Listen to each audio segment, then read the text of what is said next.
Hello दोस्तों, स्वागत है आपका हमारे ऑनलाइन प्लेटफॉर्म मैथ गुरु में। हम बात कर रहे थे परसेंटेज की।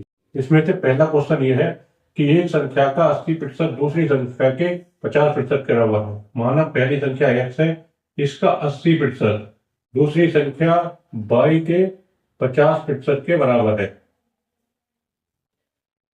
दोनों को कैंसिल आउट हो जाएगा।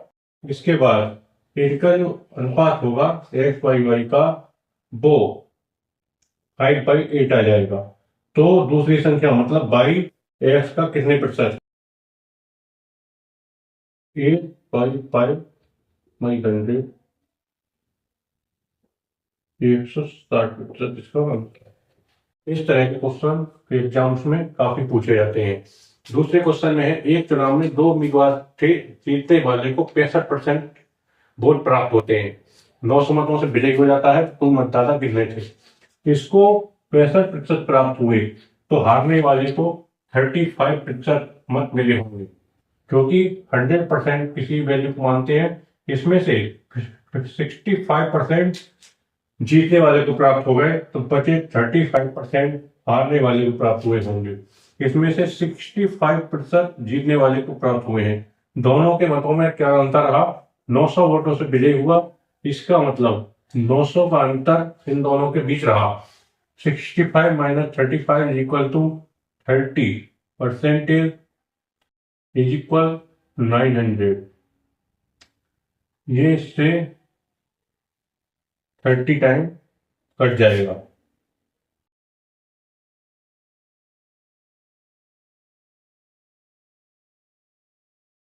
तो 12% इक्वल टू 30, 100% इक्वल टू 30, यानी कि इसका आंसर 3000 वोट टोटल थे। इस तरह के सवालों करने के लिए ये फ्रैक्शन वैल्यू 80% की फ्रैक्शन वैल्यू होती है।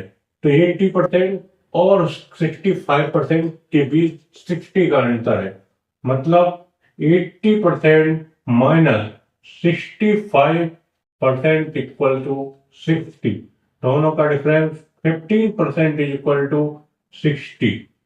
1% is equal to 4 and 100% equal to 400। इसकी वैल्यू 400 आ जाती है। इसमें किसी तरह का किसी एक्स को मानने की जरूरत नहीं है। अगर आपको फ्रैक्शन वैल्यू पता होगी तो ये क्वेश्चन 1 सेकंड में बन जाएगा। इस तरह के सवाल में हम 40 को फ्रैक्शन वैल्यू में कन्वर्ट करते हैं। इसकी फ्रैक्शन वैल्यू होती है 2/5। 3y7 - 2y5 equal to 12। इसका होगा क्रॉस मल्टीप्लाई करेंगे। 15 - 40 is equal to 35 is equal to 12। 1y35 is equal to 12। 1 equal to 15। तो इसको मल्टीप्लाई करने के लिए, इसको आसान करने के लिए हम इसको 35 को 70/2 लिखेंगे। तो 70/2 लिखेंगे 2 6 670 420। 420 इसका आंसर आ जाएगा। 1 की वैल्यू 100% इक्वल होती है फ्रैक्शन में, तो ये 420 इसका कंप्लीट आंसर आ जाएगा। हमने ऐसा इसलिए किया क्योंकि अगर इसको हम परसेंटेज में कन्वर्ट करते तो ये पॉइंट में चला जाता और क्वेश्चन हार्ड हो जाता। इसलिए हमने परसेंटेज को फ्रैक्शन में कन्वर्ट कर लिया। इस तरह के क्वेश्चन में ये देखना होता है किससे क्वेश्चन आसानी से बन जाएगा। हमारे अगले क्वेश्चन में, ये क्वेश्चन FCI SSC में आया हुआ है। इसमें हम बात करेंगे, एक कर्मचारी की मजदूरी में 20% की कटौती की गई। माना वो मजदूरी पहले 100 रुपए की थी, इसमें 20% की कटौती की गई, मतलब ये मजदूरी 80 रुपए रह गई। उसकी मजदूरी को पुनः पहले का बराबर लाने के लिए कितने प्रतिशत की वृद्धि करनी होगी? प्रतिशत की वृद्धि के लिए 80% को पुनः 100 पे लाना है, तो 20 की वृद्धि करनी होगी। किसमें? 80 में।